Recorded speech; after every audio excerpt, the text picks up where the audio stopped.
Hi friends, welcome to Krithika designs. இந்த வீடியோவில் நம்ம ஸ்டோன் செயினை எப்படி ஸ்டிச் பண்ணுறது அப்படின்னு தான் பார்க்க போகிறோம். நம்மளுக்கு எவ்வளோ தூரம் வேணுமோ அந்தளவுக்கு நம்ம ஸ்டோன் செயின் எடுத்துக்கலாம். எடுத்துகிட்டு இப்போ நான் சில்க் த்ரெட்டில் தான் செயின் ஸ்டிச் போடுறேன். நம்ம எந்த இடத்துல ஸ்டிச் போடுறோமோ அந்த இடத்துல ஸ்டார்ட் பண்ணிவிட்டு ஸ்டோன் செயினை பக்கத்தால் வச்சு நம்ம இப்படி இந்த பக்கம் அந்த பக்கம் மாறி மாறி நம்ம ஸ்டிச் பண்ணணும். ரெண்டு பீடு, அதாவது ரெண்டு ஸ்டோனாக வச்சா நம்ம ஸ்டிச் பண்ணலாம். ஆனால் அந்த பக்கம் இந்த பக்கம் மாறி மாறி நம்ம பண்ணணும். அப்போ தான் ஒரு பக்கம் மட்டும் இழுக்காமல் இருக்கும். நம்ம ரெண்டு ஸ்டோனாக வச்சு பண்ணாட்டியும் இது மாதிரி ஒரு ஸ்டோனாக வச்சும் பண்ணலாம். ஆனால் கரெக்டாக நம்ம அந்த 2 ஸ்டோனுக்கு சென்டரில் அந்த கேப்பில் கரெக்டாக த்ரெட்டு கொண்டு போகணும். இல்லை அப்படின்னா அது பார்த்திங்கன்னா சில்க் த்ரெட் ஆச்சு இல்லையா, அதனால் ஸ்டோனில் இருக்கிற அந்த கம்பியில் சிக்கிக்கும். அவ்வளோதான். இது பார்த்திங்கன்னா இந்த பக்கம் அந்த பக்கம் மாறி மாறி ஸ்டிச் பண்ணுறது தான் ஸ்டோன் செயின் ஸ்டிச்சு. இது உங்களுக்கு அப்படியே பண்ணுற கஷ்டமாக இருக்குதுன்னு நீங்கள் க்ளூ போட்டு பேஸ்ட் பண்ணிவிட்டும் கூட அதுக்கப்புறம் நீங்கள் த்ரெட்டை வச்சு நீங்கள் ஸ்டிச் பண்ணலாம். இப்போது ஒரு பக்கம் நம்ம இப்படி அந்த பக்கம் இந்த பக்கம் மாறி மாறி ஸ்டிச் பண்ணிட்டோம் இல்லையா, அது முடிச்சுட்டு திருப்பியும் ஆப்போசிட் சைடில், அதாவது நம்ம கேப் இருக்கிற சைடில் மறுபடியும் இது மாதிரி ஃபில் பண்ணோம் அப்படின்னா இது காட்டா ஸ்டிச்சு.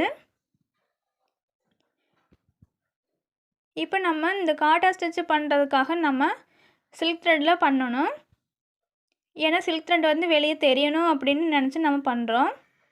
நீங்கள் வெறும் ஸ்டோன் செயினை மட்டும் ஸ்டிச் பண்ணுறீங்க, அதாவது 2 பீட்ஸ் லைன் இருக்குது, நடுவில் நீங்கள் ஸ்டோன் செயின் ஃபிக்ஸ் பண்ணுறீங்க அப்படின்னா நார்மல் ஸ்விங் த்ரெட்லேயே நீங்கள் ஸ்டிச் பண்ணிக்கலாம். அந்த த்ரெட் வெளியே தெரியாது.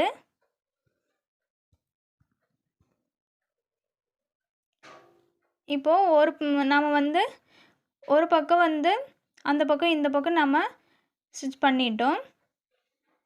அதுக்கு ஆப்போசிட் சைடில் மறுபடியும் ஸ்டிச் பண்ணால் அது காட்டா ஸ்டிச் ஆயிரும். அதை முடிச்சுட்டு இது மாதிரி நம்ம ஃபுல்லும் சில்க் த்ரெட்டில் செயின் ஸ்டிச்சு கொடுத்துக்கலாம் அவுட்லைனுக்காக.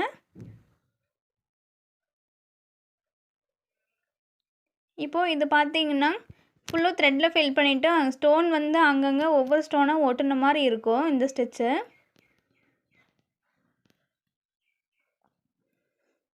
ப்ளவுஸில் பண்ணும்போது நீங்கள் நார்மல் த்ரெட்டு வச்சுக்கலாம், 2 ஸ்டோனாக ஸ்டிச் பண்ணிக்கலாம். அந்த பக்கம் இந்த பக்கம் மாறி மாறி மட்டும் ஸ்டிச் பண்ணால் போதும். இப்போ இந்த ஷேப் மாதிரி இருக்கு இல்லையா, அந்த பக்கம் இந்த பக்கம் மாறி மாறி மட்டும் ஸ்டிச் பண்ணால் நார்மலாக ஸ்டோன் செயின் ஸ்டிச் பண்ணுறது நார்மல் த்ரெட்டை வச்சு. இப்படி ஆப்போசிட் சைடு திருப்பியும் நம்ம ஸ்டிச் பண்ணோம் அப்படின்னா அது காட்டா ஸ்டிச்சு, சில்க் த்ரெட்டை யூஸ் பண்ணுவோம். இது மாதிரி சின்ன சின்ன பிக்சரில் ட்ரை பண்ணி பாருங்கள்.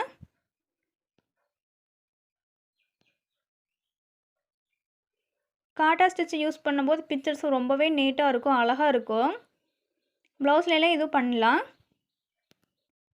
நீங்கள் ஒர்க் பண்ணிவிட்டு கிருத்திகா ஆரி ஒர்க் டிசைனுங்கிற இன்ஸ்டா பேஜில் எனக்கு சென்ட் பண்ணுங்கள், நான் உங்களுக்கு கரெக்ஷன் சொல்கிறேன்.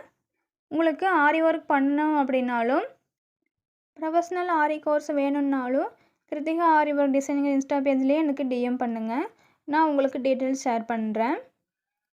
மறக்காமல் நம்ம சேனலை சப்ஸ்கிரைப் பண்ணி வச்சுக்கோங்க. நெக்ஸ்ட் வீடியோவில் பார்ப்போம். தேங்க்யூ.